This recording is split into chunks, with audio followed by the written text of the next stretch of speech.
Hi, my name's Eric, and I'll be reading you selections from this week's Falmouth Enterprise dated Friday, December 26th of 2025. And that date's important because we'll repeat this reading through next week.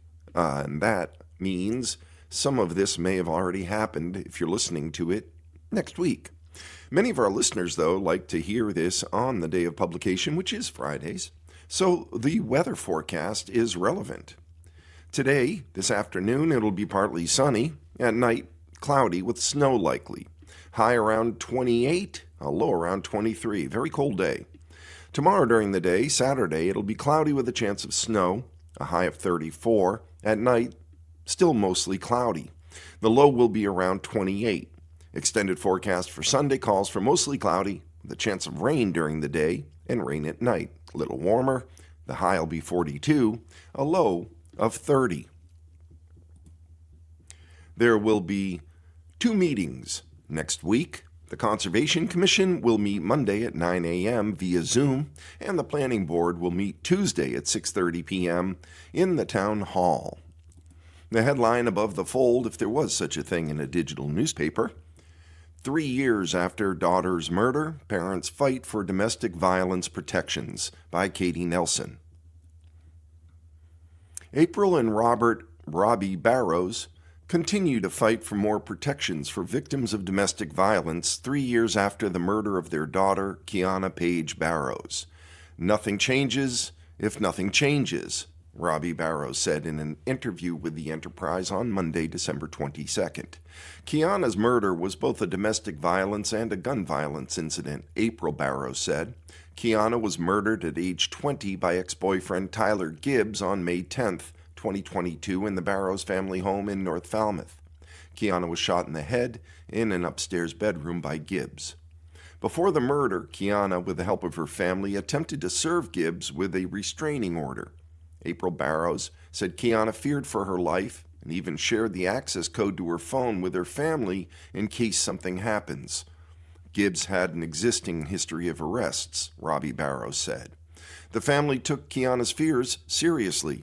Gibbs could not be found in Fall River, where he was thought to reside, to have a restraining order served to him by law enforcement.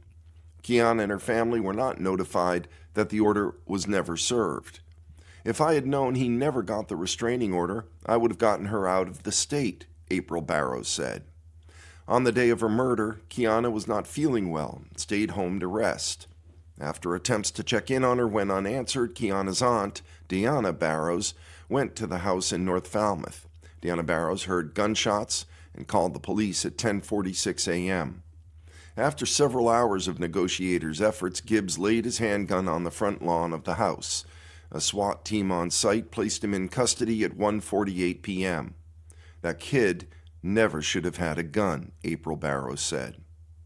The grieving parents have worked with the support of State Representative David Vieira, a Republican and representative of Falmouth, to introduce a bill, Kiana's Law. One of the objectives of the bill is to shift restraining order policies and require changes to communication protocols that would mandate that the court update victims and/or their families on the status of temporary or emergency restraining orders. Since Kiana's death, the Barrows have helped to raise more than $44,000.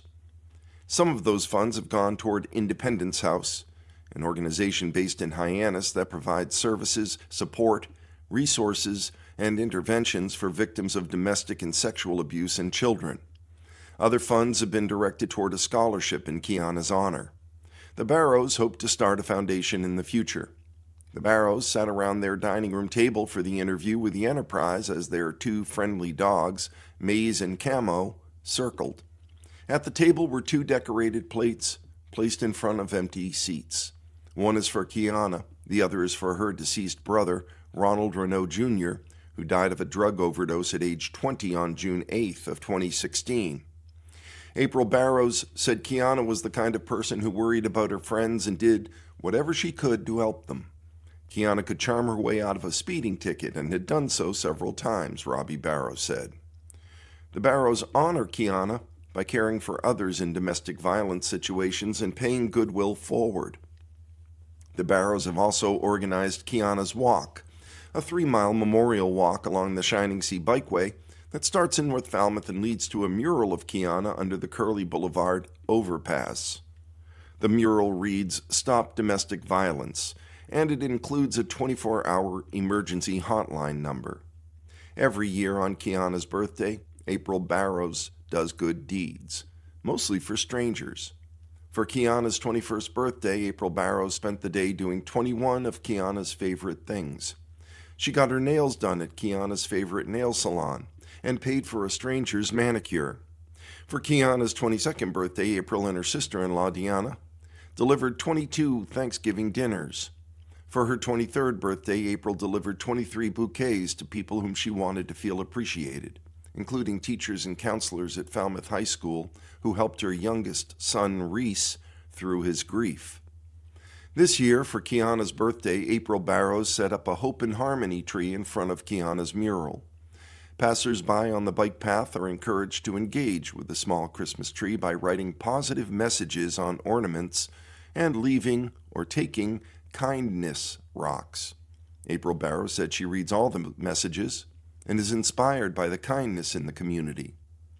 Robbie Barrows says he hopes the mural has helped people passing by on the bike path. We're just going to keep doing what we can, even if we can just save one life, Robbie Barrows said. The Barrows said the community has been there for them in ways they never imagined.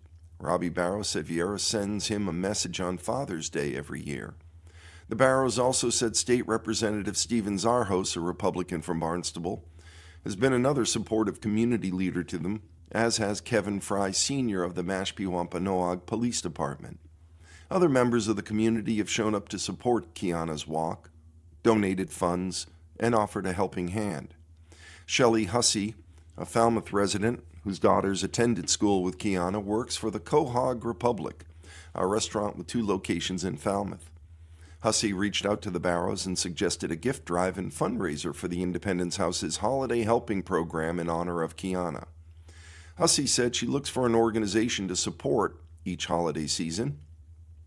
Previously, she's worked to support food drives, gift drives, and fundraisers for Toys for Tots, Belonging to Each Other, the Falmouth Service Center, and Wings for Falmouth Families. Over the month of December, Christmas gifts for several families were collected at the restaurant and brought to the Independence House. Financial contributions will continue to be collected at Falmouth Quahog Republic locations through Tuesday of December 30th. Morgan Baker, Director of Development and Marketing at Independence House, said the gifts collected in Kiana's honor were distributed to families in need who were involved in the Independence House Holiday Helping Program.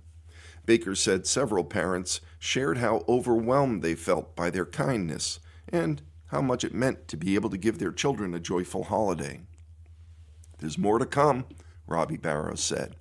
The Barrows said they hope to continue raising awareness, honoring Kiana's memory, and fighting for policy change to protect victims from dangerous situations. "Kiana should still be alive today," Robbie Barrows said. He repeated a phrase that April Barrows said was like his catchphrase, "But nothing changes if nothing changes." A note about next week. Town Hall will be closed and trash pickup is delayed on Thursday. Town Hall will be closed. Trash and recycling will not be collected on Thursday in observance of New Year's Day. All residents should place their trash and recycling bins at the curb one day after their usual collection day. Our next headline: after years of opposition and appeals, Liberty Green is ready to open. And there's a photo of the Liberty Green buildings on East Main Street. This is reported by Lynn Hutchinson. After nearly a decade of legal fights, revisions, and neighborhood opposition, the long-delayed Liberty Green apartment complex on East Main Street is set to open, with residents expected to begin moving in as early as the first week of January, according to property manager Melissa Fodor. Liberty Green, a Chapter 40B housing project, offers 104 apartment units, including 26 apartment units that are affordable at 80% of the area median income. Of the affordable units, 12 have 1 bedroom, 13 have 2 bedrooms, and 1 has 3 bedrooms. More than 215 people are currently on the wait list for the affordable units, Fodor said. The two apartment buildings are bisected by Lantern Lane. Market rate units remain available, as roughly half remain unleased, Fodor said on December 18th. Monthly rents for the affordable apartments range from $1,770 for a one-bedroom to $2,097 for a two-bedroom, with a three-bedroom unit renting for about $2,402. Rent for a market-rate apartment costs between $3,100 and $4,400, depending on the number of bedrooms. Affordable units were allocated through a lottery system held in November. The development has a long and complicated history dating as far back as 2014, when Falmouth Hospitality LLC initially proposed a 110-unit, 68,000 square feet Marriott Spring Hill Suites hotel. The plan faced immediate opposition from residents concerned about traffic, the building's size, and the impact that the hotel would have on the character of downtown. In 2016, the Cape Cod Commission rejected the project. Subsequent appeals by the developer were dropped. Later that same year, Falmouth Hospitality returned with a new vision, a 104-unit Chapter 40B housing development now known as Liberty Green. The planned 97 apartments with 7 townhouses were considered by Massachusetts Housing Finance Agency as a viable affordable housing development. While the project would help address the need for downtown affordable housing, many neighbors and abutters raised concerns about the building's size, density, and its impact on their deeded access along Lantern Lane. The developer, Robert A. Walker of Falmouth Hospitality, also faced pushback from the Zoning Board of Appeals, which, while approving a comprehensive permit in July of 2017, imposed 98 conditions intended to limit the project's scale and impact. As a result of the board's conditioned approval, 2 separate appeals were filed, one from Walker to the Massachusetts Housing Committee and another from residents to the Barnstable Superior Court. A decision on Walker's appeal was not handed down until 2020. The state committee sided with Walker, ruling that the zoning board had exceeded its authority and the conditions imposed by the board made the project too expensive. That decision was affirmed by the Barnstable Superior Court in 2021. A decision on the residents' appeal was pending, the result of Walker's appeal. A settlement was reached in 2023, and as a result, Walker removed the 2 townhouses from his plan, leading to the 2 apartment buildings that stand today. That settlement preserved the abutters' deeded rights of access along Lantern Lane.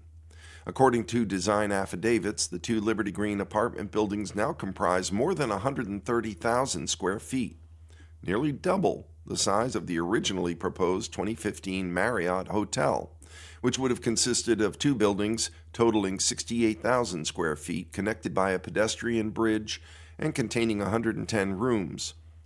Each apartment includes either a full or Juliet balcony, a general energy kitchen with stainless steel appliances, and an in-unit washer and dryer.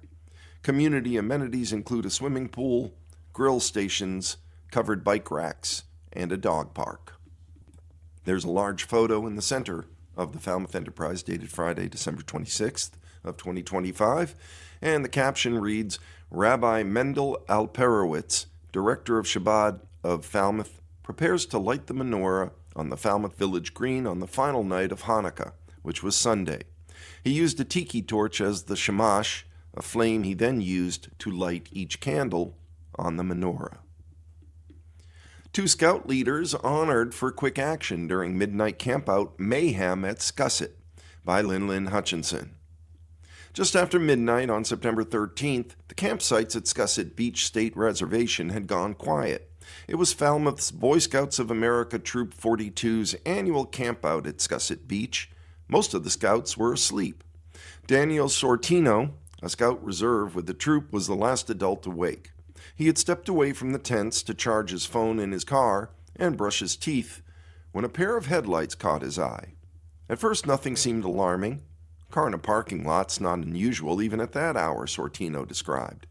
Troop 42 was camped alongside Falmouth's Arrow of Light Cub Scout Pack 41 and Troop 29 from Rhode Island. The groups had set up in a large open field bordered by 2 buildings and the parking lot. About 35 scouts ranging from 5th grade through high school were asleep in their tents that are spread across the area. Sortino continued to watch the car, a Buick. The driver seemed to be driving aimlessly, which he said he thought was a bit odd. But it wasn't until the driver pulled into the field where the scouts were sleeping that he became alarmed.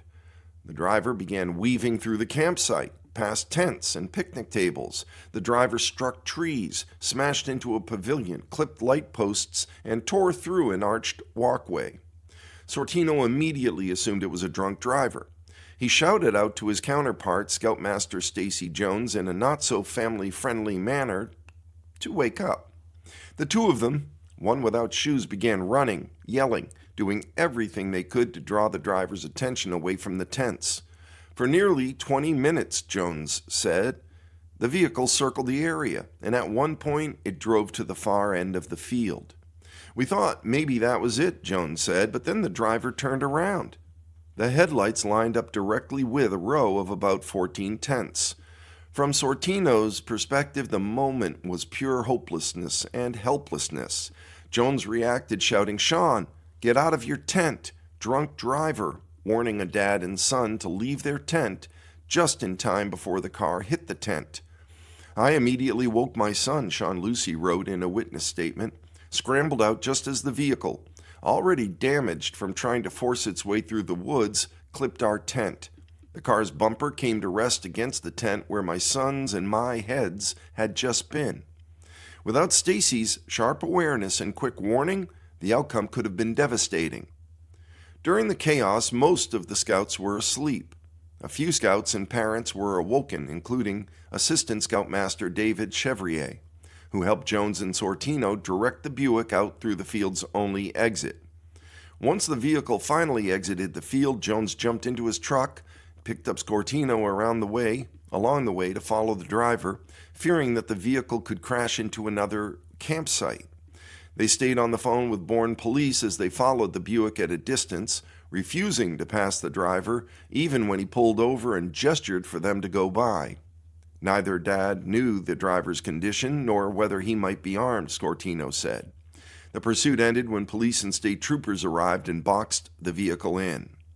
They came out in formation, Sortino described. Incidentally, one of the responding state troopers turned out to be an Eagle Scout. Only later did authorities learn that the driver was suffering from dementia, not intoxication. In recounting the night, Sortino said he wasn't really fearful. "I didn't think he had any malintent. I didn't think he was trying to harm me, but I think he was confused and didn't know how to get out of that field." The incident has since prompted conversations about campsite safety and how areas, once considered safe, may need additional safeguards, like establishing camp between trees. "I honestly didn't think I was going to live through that night," Jones said. "Like, this is how it's going to end for me? Getting run over by a Buick." On December 4th, during the same Distinguished Citizen and Eagle Scout Award ceremony to benefit Scouting America of the Cape and Islands, Jones and Sortino were honored for their quick thinking and keeping the troop safe. The two scout dads both received the Medal of Merit, an award not frequently handed out. In the award description, the recognition is given to a youth member or an adult leader who has performed an act of service of a rare or exceptional character that reflects an uncommon degree of concern for the well-being of others. Jones said no one was injured and the troop chose not to press charges after learning that the incident stemmed from a medical condition. "Fortunately, that night, we brought all the kids home," Jones said. Our next headline in the Falmouth Enterprise of Friday, December 26th of 2025, new manager set to tee off at the Falmouth Country Club on January 1st, by Michael J. Rausch. Morningstar Golf and Hospitality will officially take the reins at Falmouth Country Club on January 1st, marking the start of a new decade of management that owner Matthew Galvin says he's eager to begin. Morningstar takes over management of the town-owned golf club from Troon Indigo Sports.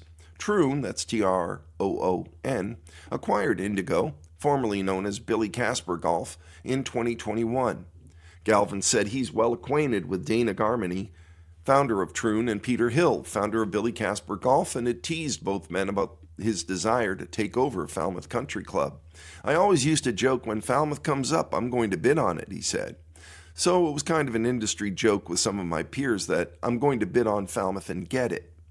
Sitting in the clubhouse at Falmouth Country Club, Galvin recalled that he was 40 before he broke 100, which means finishing an 18-hole round with a total score of 99 or lower. That's a significant milestone for most golfers.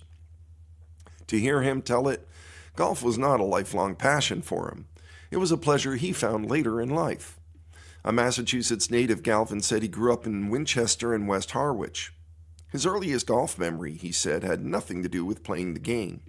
Instead, as a young boy, like 6, 7, 8 years old, he and his best friend indulged in a little larceny at a local golf course at the expense of the players. "My earliest golf memory was growing up in Winchester, hiding in the bushes of a par 5 at the Winchester Country Club," he admitted with a laugh, "and after someone would hit a drive, run out, grab his ball, and take off into the woods." It was the last time he spent on a golf course, he said, until he became employed by American Golf Corporation, one of the largest golf course management firms in the country. He joined the firm in 1992, after earning his master's degree in business administration from Pepperdine University. Galvin said he worked for American Golf Corporation in California for several years and gained some experience there, then moved on to a family-owned golf business in New Jersey. He spent 17 years working for that company before going out on his own in 2013 and starting Morningstar. "I knew I wanted to scratch my entrepreneurial itch and go it on my own," he said. Galvin explained that Morningstar is a real departure from American Golf Corporation. The latter at one time had a portfolio of several hundred golf courses across the country that it managed. With Falmouth Country Club, Morningstar now has 6 courses that it manages. "I'm a hands-on owner-operator," he said, and like to stay close to the projects. "I'm not looking to be a huge company. I'm 58. I'm not looking to do this for the next 100 years, but I'm still young enough that I want to do it for the next 20. Galvin said the company's other courses include the London Golf Club, a 36-hole facility in London, England, the Fox Hollow Club in Branchburg, New Jersey, and 2 on Nantucket, Meacomet, and Sayasconnet, also known as Old Sconset. Meacomet, which hosted the 2021 United States Golf Association's Mid-Amateur Championship, is the number 2 ranked public golf course in Massachusetts, Galvin said. "My philosophy is, how do you make a public course like this a country club for a day? How do you make it so that it's a special experience for everybody during the day, every day? And so that's part of what we're going to hope to do here." Final story in the Falmouth Enterprise on the front page: Doctor to discuss physiology of addiction at upcoming Falmouth Forum by Lynn Hutchinson. When some people talk about addiction, they might frame it as a matter of willpower or poor choices. Dr. Ruth Pote argues that it's far more predictable than that, and it's rooted in the brain. In her upcoming Falmouth Forum lecture titled Physiology of Addiction, Preventable, Treatable, and Largely Ignored in Medicine at the Marine Biological Laboratory, Pote, P-O-T-E-E, will center her talk on what she describes as the 3 most common risk factors for developing substance use disorder: genetics, early exposure to addictive substances, and a history of trauma. The forum will be held at the Cornelia Clapp Auditorium in Woods Hole on Friday, January 9th, from 7:30 to 8:30 p.m. "Almost everyone with substance use disorder has at least one of these," she said, "and many have all 3.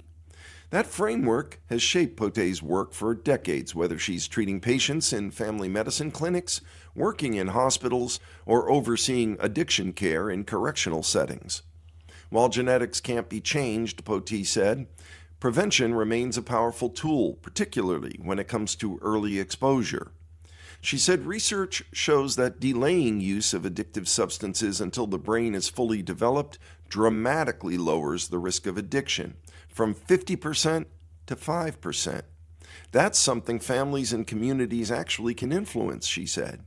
While the talk will focus broadly on addiction as a human and medical condition, Pote said she will also address challenges specific to the Cape. A busy summer economy fueled by tourism, with alcohol flowing and plenty of nightlife, is followed by long, quieter off-seasons that can increase isolation and instability for people already at risk. Pote said her lecture will be structured in 3 layers. First, an explanation of the most common risk factors for substance use disorder. Second, a discussion of the most effective treatments currently available. And lastly, a look ahead at treatment access and resources in the state in 2026. As part of that discussion, Pote will highlight gaps in treatment availability locally compared with other parts of Massachusetts. In many hospitals across the state, she said, patients with substance use disorders are routinely met by hospital-based addiction consult teams and offered rapid access to treatment from emergency departments. That's actually considered normal. It's considered the standard of care, and it should be the standard of care everywhere, she said. It's a place here where I think the Cape can make some improvements. Pote has given similar lectures for more than a decade. They evolved as both drug use patterns and public health concerns have shifted. She began speaking in high schools and over the years has given presentations at nearly every public high school in the state. While substance use among young people has improved significantly over the past 10 to 12 years, she said new pressures, including social media, technology, and an increase in mental health disorder, have changed how risk shows up. Those shifts, along with increased alcohol use during the pandemic and new research showing no amount of alcohol is good for health, have reshaped what she focuses on in her talks. I stay on top of what the latest and greatest is, and I try to make my talk as relevant as today's time as possible. The lecture is not just for people who are personally affected by addiction, Pote emphasized. Through her work as a family physician, addiction medicine specialist, and medical director for Behavioral Health Network in the Franklin County House of Corrections, where she oversees opioid treatment programs, including the first fully licensed jail-based opioid treatment program in the country, she said she's seen how widely addiction reaches into families, workplaces, schools, and communities. She described addiction as a common and often misunderstood condition that's kept in the dark. Shame and stigma surround it despite affecting millions, she added. By understanding how addiction changes the brain, she said there are more of us who could just be a kind person. There are very few people who aren't impacted by substance use in some way, Pote said. Anybody who walked in the door, I think, would walk away having learned something. Moving inside the paper, the headline reads, Lawrence School Renovation Moves Forward with State Grant Invitation by Katie Nelson. The school district has taken a step forward in its plan to renovate the Lawrence School. On December 12th, the Massachusetts School Building Authority, the MSBA, voted to invite the district into its grant program, which could provide funding reimbursement for the project.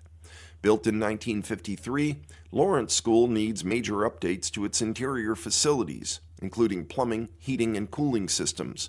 Director of Finance Paul Dart has confirmed that the building's historic facade will remain unchanged. The renovation is part of the district's broader Navigating the Future Together proposals.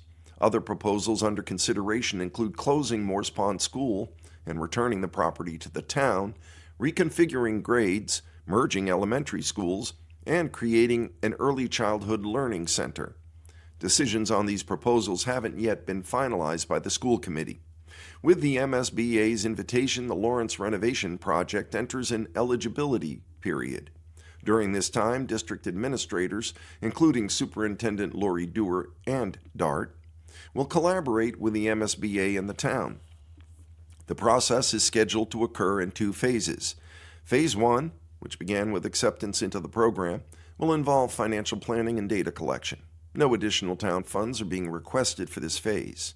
Dewar said there are a number of items to take care of during the first phase. She said a school building committee will be formed. The committee will be charged with overseeing and facilitating the proposed building project, as well as investigating and completing an educational profile, enrollment projection, and a maintenance and capital plan, Dewar said. Funding will be requested for Phase 2 of the process, which will include a building use studies, including a feasibility study, through a town meeting warrant article in April of 2026, after which the MSBA will reimburse the town for a yet-to-be-determined portion of the cost. This process represents an opportunity to thoughtfully plan for a modern, future-ready learning environment that supports today's students while anticipating the needs of future generations, the district press release said. In October, the school committee voted to remove Morse Pond from the district, contingent on the Lawrence renovation. The committee is still deciding which 3 grades will attend Lawrence once that work is completed. We're just a few minutes past the midway portion of our reading. Regular listeners are aware, I'm sure, that's at this stage in our reading that we move to a different kind of local news, the obituaries, death notices, and memorials that are posted in the Enterprise for that week. In the Enterprise of December 26th of 2025, the first obituary is of Geraldine D. Castleberry of Falmouth, who passed December 18th at the age of 83. She was born in East Falmouth and spent much of her life there, becoming a long-time resident. In 1960, she met Constantine Richard Castleberry at J.J. Newbury's on Falmouth's Main Street while he was stationed at Otis Air Force Base. They were married on September 30th of 1961 and shared 64 years of marriage. Services were held on Monday in East Falmouth. The next obituary is of Doris C. McFarland of East Falmouth, who passed at the age of 90 on December 17th. She was born in South Boston and was raised and educated in South Boston, attending the Gate of Heaven School. Shortly after graduating, she met John Mike P. McFarland and worked at the New England Telephone Company for many years while raising her 4 children in Braintree. And after retiring, they spent their golden years in Falmouth. Services were held on Monday in Falmouth. The next obituary is of Jean M. Grain of Falmouth, who passed at the age of 92 on December 16th. Born in Uxbridge, England, she was a stewardess for many years at BOAC, B-O-A-C, now known as British Airways. An avid gardener and golfer, she was also a homemaker, an animal lover, and a supporter of animal shelters. A celebration of life will be held at a later date. And the final obituary is of Walter J. Small, Jr. of North Falmouth, who passed on December 5th at the age of 80. He was a lifelong resident of North Falmouth. He was known as Jim and attended Falmouth Public Schools and graduated in 1963. He spent his career working as a landscape contractor alongside his father. In the 70s, he and his father built a small restaurant called Dee's Pad on a piece of land that they owned along Route 28A in North Falmouth. It was operated by Diane Brown of North Falmouth. In the 80s, after his aunt and uncle died, he purchased their apartment house on County Road, which he operated for many years. He leaves his brother and several cousins. Per his wishes, there'll be no public services. A memorial service will be held in the spring in North Falmouth. The following residents, former residents or family of residents of Bourne, Mashpee, and Sandwich recently died. Geraldine L. Bromley, 79, of Bourne, died December 13th. Kathleen La Rochelle, 82, of Sandwich, died on December 19th. Michael J. Maxim, 71, of Bourne, died on December 8th. And Marilyn M. McCarthy, 87, of Sandwich, died December 17th.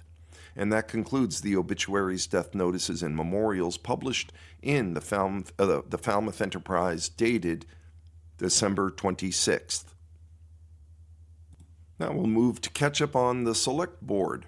Through the Select Board Briefs section of the Falmouth Enterprise, the headline reads, Select Board Briefs, Plastic Regulation, Fiscal Year 26 Tax Rate, $2.25 million for Affordable Rentals, and Committee Reports by Lynn Hutchinson.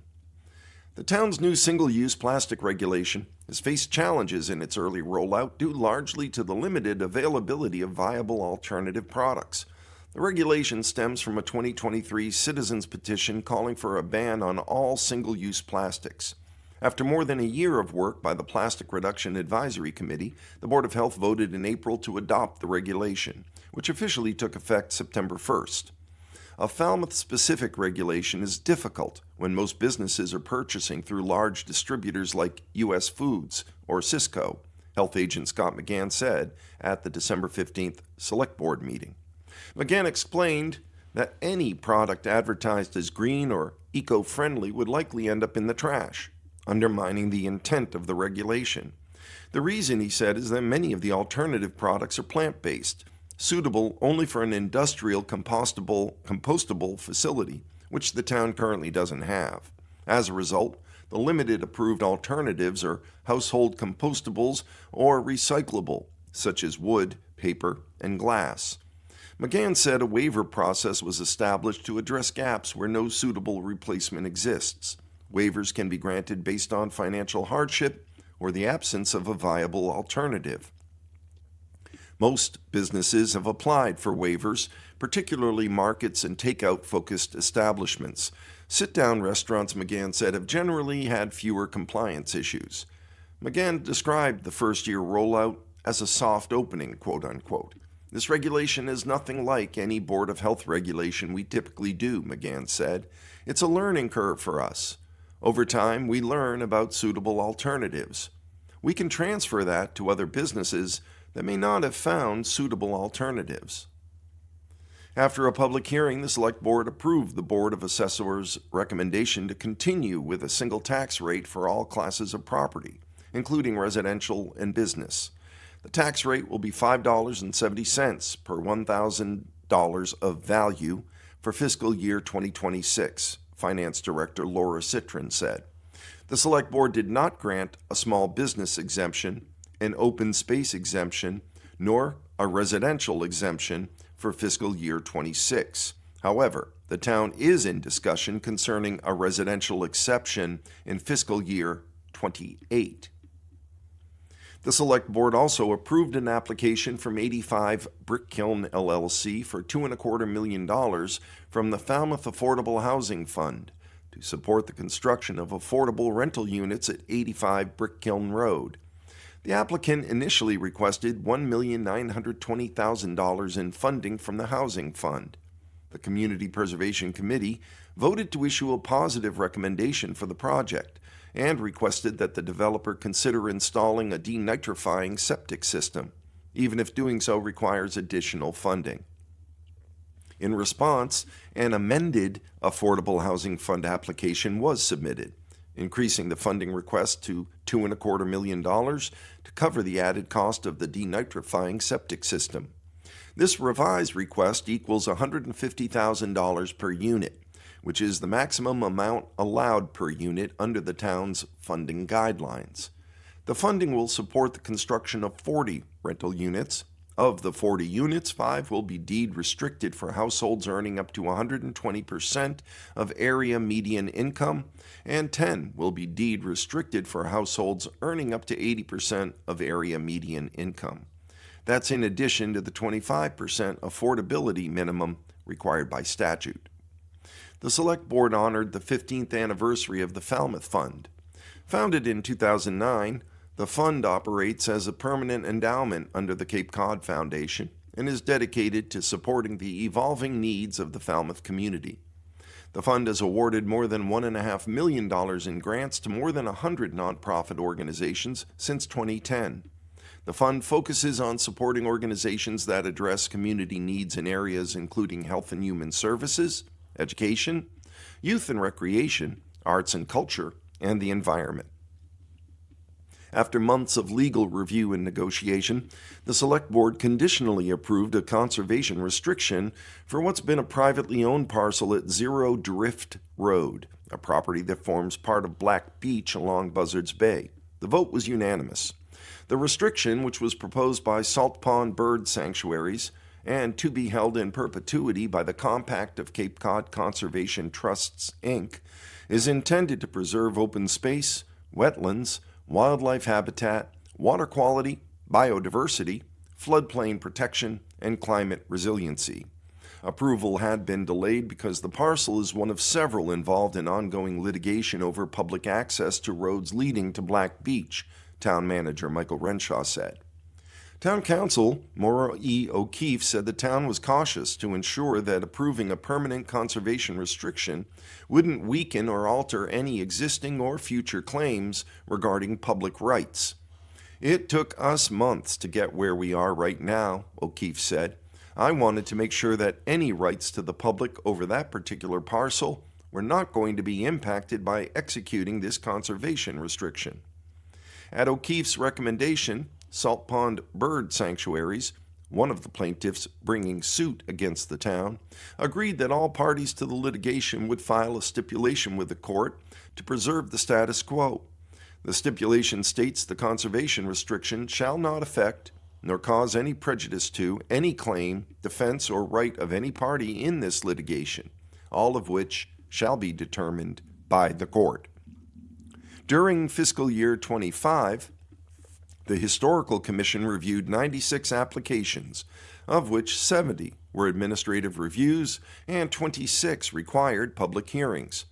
The Commission's responsibilities included maintaining the list of significant buildings, overseeing exterior modifications in local historic districts, advancing recommendations from the Falmouth Preservation Plan, supporting the creation and expansion of historic districts, and preparing nominations to the National Register of Historic Places. Notably, Chairman Christian Valley told the Select Board that the Commission has finalized the design, size, and placement of historic district marker signs. A total of $26,000 was approved by town meeting in 2024 for that project. The signs are currently being produced by Kiwi Signs. The 7-member board meets monthly. Longtime Chairman Edward Haddad stepped down after nearly 2 decades of service. His work, Valley said, included the development of design review guidelines, inventorying more than 1,500 historic assets, and modernizing preservation standards. 2 new members, landscape architect Chris Buccino and architect Jeremy Krause, have joined the commission. The Water Quality Management Committee provided its annual update to the Select Board. The committee reviewed DEP-required contingency plans for all 14 watersheds and assessed alternative and innovative approaches, including the feasibility of a permeable reactive barrier that would help address the nitrogen level at Snug Harbor in West Falmouth. A grant was successfully secured to advance that project, which is expected to move into implementation in 2026. If the barrier proves to be successful, the town could consider implementing the barrier in hotspots or vulnerable areas, Chairman Stephen Rafferty said. The committee also monitored ongoing initiatives such as the urine diversion test program and reviewed actions taken by other Cape and Islands communities related to innovative alternative septic system requirements. Advocacy remains a focus of the committee. The committee identified and secured multiple grants, including DEP Natural Resource Nitrogen Sensitive grants for several watersheds, a Southeast New England Capital Mini Grant for water quality data loggers, and a $448,500 National Estuaries Program grant to install and operate the Snug Harbor Permeable Reactive Barrier. In addition, the committee proposed state legislation to revise the tax credit for residential sewer connections and IA system installations from non-refundable to refundable, submitting House Bill 4082 with the support of State Rep. David Vieira, a Republican of Falmouth. The board approved annual license renewals for 2026. An application by Woods Hole Golf Club for a change of officers for its all-alcoholic beverages club license was approved. The North Falmouth Woods Phase 2 conservation restriction was approved, and a request from J&J Sign Company on behalf of the First Congregational Church of Falmouth for a variance to replace the existing freestanding sign at the back of the property, that was also approved. The next headline, Eversource cabling work continues onshore and offshore beyond the initial timeline, by Lynn Hutchinson. Barges offshore, tugboats in Vineyard Sound, and torn-up pavement at the Surf Drive and Mill Road beach parking lots are visible signs of Eversource's ongoing cabling work in town, part of a broader effort to strengthen Martha's Vineyard's electrical supply. While much of the disruptive work in town has been finished, work associated with the Martha's Vineyard Reliability Project and the 91 Replacement Cable Project is continuing, both on land and offshore. According to Matthew Byron, Eversource's Director of Project Management and Construction for Transmission and Distribution, all major civil construction in town has been completed. Byron said during an interview with the Enterprise that the high-impact work was finished ahead of this past summer season. That work included extensive road work, drilling operations, and temporary closures of portions of the Shining Sea Bikeway and 2 beach parking lots on Surf Drive. While construction did wrap up before the summer season, the overall project timeline has been extended beyond the initial May 4th commitment made by Eversource and approved by the Select Board in October of 2024. Eversource's commitment to the town didn't include a specific time frame for individual elements of the project. In February, the Enterprise reported that Eversource had begun drilling and pulling cables in the Surf Drive and Mill Road parking lots, with work expected to be completed by May. While drilling in those lots was complete, work began again this fall. Department of Public Works Director Peter McConerty described the work in the lots as new and said Eversource is pulling their offshore power cables through the previously installed conduit. In late October, the Surf Drive parking lot near Walker Street in the Mill Road Beach parking lot was torn up again, and by early December, barges and tugboats were visible off the Falmouth coast, laying new cables along the seabed. When asked if the work was related to the Martha's Vineyard Reliability Project and the 91 Replacement Cable Project, Byron said it was. There's continued electrical work within the manholes, but the civil construction subsided greatly, Byron said. He added that Eversource is co-optimizing the work at the parking lot to both complete the vineyard-related project and improve existing infrastructure. The upgrades are intended to enhance capacity and reliability in town and establish a dedicated electrical feed to Falmouth Hospital. That dedicated circuit is designed to reduce outages, particularly during severe storms, significantly improving reliability for the hospital and representing a major benefit for the town as a result of the Vineyard Project. The next headline: State approves new cannabis licenses for on-site consumption. On December 11th, the Massachusetts Cannabis Control Commission unanimously approved 3 new types of licenses that will allow adults to consume cannabis on-site for the first time in the state. The decision comes after months of public input and regulatory review. These social consumption licenses are the first new cannabis business models introduced in Massachusetts in 5 years. They allow adults aged 21 and older to use cannabis at licensed marijuana establishments, known as MEs, and at sanctioned events, and at non-cannabis businesses that partner with licensees.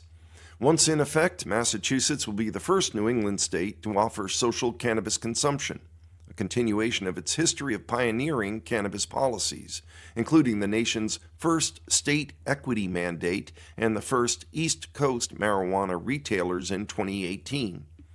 The Commonwealth has been eagerly awaiting social consumption, so we're proud to move this effort across the finish line, said Commission Chair Shannon O'Brien. We look forward to the economic opportunities these new licenses will create for small businesses and entrepreneurs disproportionately harmed by the war on drugs. The regulations will now go to the Secretary of the Commonwealth for a review, and they're expected to take effect on Friday, January 2nd. After that, copies of the regulations will be available for review at masscannabiscontrol.com via the Code of Regulations on the Secretary of the Commonwealth's website or by request from the state bookstore. The 3 new license types are: 1. Supplemental license. That allows existing MEs to add on-site consumption to their current operations. 2. A hospitality license. That allows new or non-cannabis businesses to host on-site consumption in partnership with qualified MEs. And 3. Event organizer license allows applicants and MEs to host temporary consumption events. The regulations include safeguards to prevent overconsumption and impaired driving, give municipalities strong local control, and promote responsible hospitality with clear product information and expanded food options. Social consumption was included in the 2016 ballot measure that legalized adult-use marijuana in Massachusetts and first appeared in regulations in 2019. Legal changes in 2022 allowed municipalities to opt into hosting on-site consumption, enabling the Commission to finalize the updated licenses. The process began after a 2023 pilot program for social consumption was removed. There's more information available at masscannabiscontrol.com. Our next headline: the Zoning Board of Appeals discusses creating a 40B subcommittee, reopens public hearing for Brick Kiln Road project. The Zoning Board of Appeals discussed the possible creation of a negotiating subcommittee to help coordinate with Town Council on Chapter 40B housing projects during its meeting on December 18th. The board said at its December 11th meeting that a standing subcommittee would be in place, ready to meet in the event of a 40B mediation request. Forming the subcommittee before a mediation request would save time, Associate Member Anthony Petrucci said. Board Vice Chairman James Moore said he wasn't prepared to vote on forming the committee. Members of the board said they'd like more information from Town Council Maura O'Keefe about the potential legal considerations involved in forming the subcommittee, such as open meeting law requirements. Zoning Administrator Noreen Stockman recommended that board members send their questions in a memo to O'Keefe. The board continued its discussion until January 15th. In other business, the board determined that a proposed change for the 40-unit Chapter 40B project at 85 Brick Kiln Road was substantial enough to require a public hearing. The zoning board granted a comprehensive permit for the project on March 13th. The project consists of 9 duplexes and 2 larger buildings, one with 10 studio units and another with 12 studio units. Of the 40 units, 10 are slated to be affordable housing. There are also 2 garage structures proposed for the site. After the comprehensive permit was approved, developer Nicholas Mirioni presented plans to install a bathroom in one of the garages. He said the garage space could be used as a meeting place for tenants to make maintenance requests or drop off rent. The bathroom, Mirioni said, would be for workers on the site. He felt the change was insubstantial and could just be approved without another hearing. But board members disagreed. Mark Finneran said, "This is an abuse of the lot coverage. We're in the business of approving affordable housing, not affordable offices." Morse wondered if the potential use of the structure might change to a commercial use. Board member Frank K. Duffy said that there could be a good argument for that claim. Duffy moved that the board consider installing the bathroom in the garage a substantial change, and Mirioni should return for a public hearing. The board agreed unanimously and set a public hearing for Thursday, January 29th. Moving on, the next headline: Police Chief receives the Pelletier Award.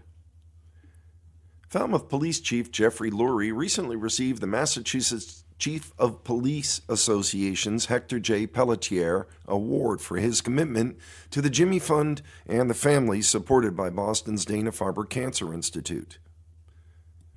The award is given each year to a member who shows the same commitment to the Jimmy Fund as former Cohasset Police Chief Hector J. Pelletier.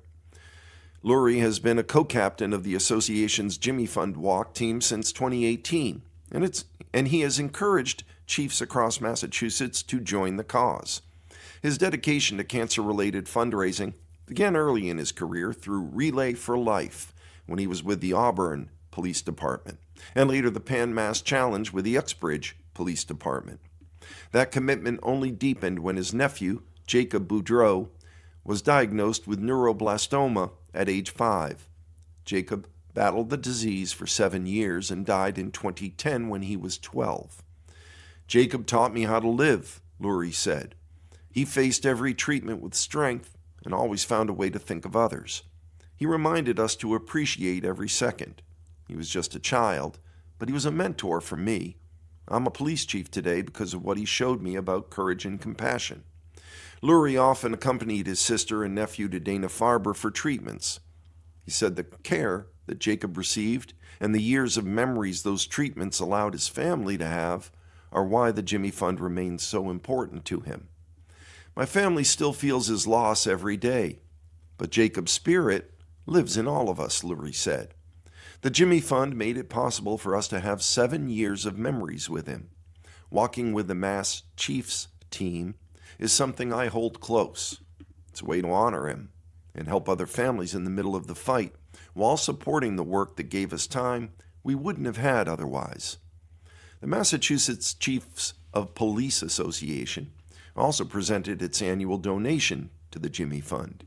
This year's check totaled $18,500.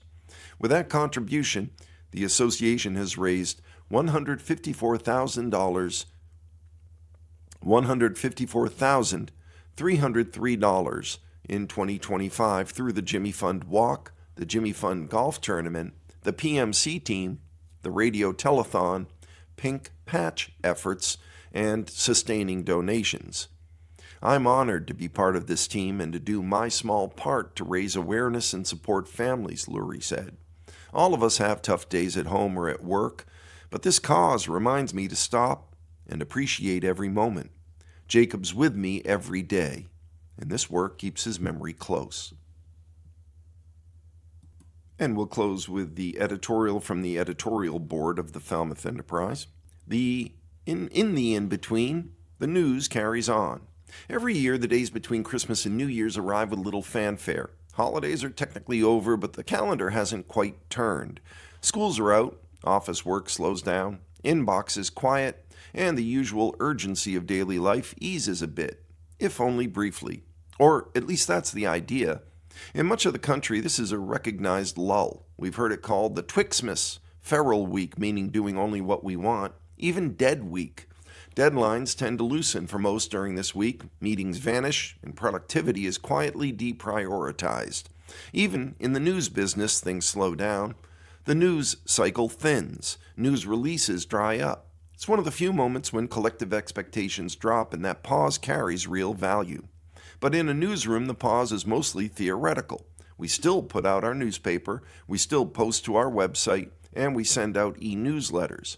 While the rest of the world debates what day of the week it is, reporters are on their beat, editors are worrying over filling the paper, and someone is always on call, just in case. Because news happens when it happens. It doesn't observe holidays or in-between days.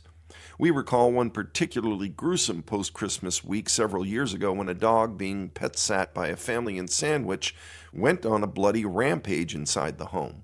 More recently, we sent out a reporter and editor to cover a New Year's Day fire that scorched the historic Weeks block on Falmouth's Main Street.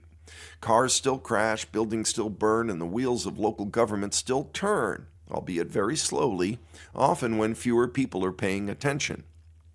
That tension defines this time of year for journalists. The pace may slow, but the vigilance doesn't.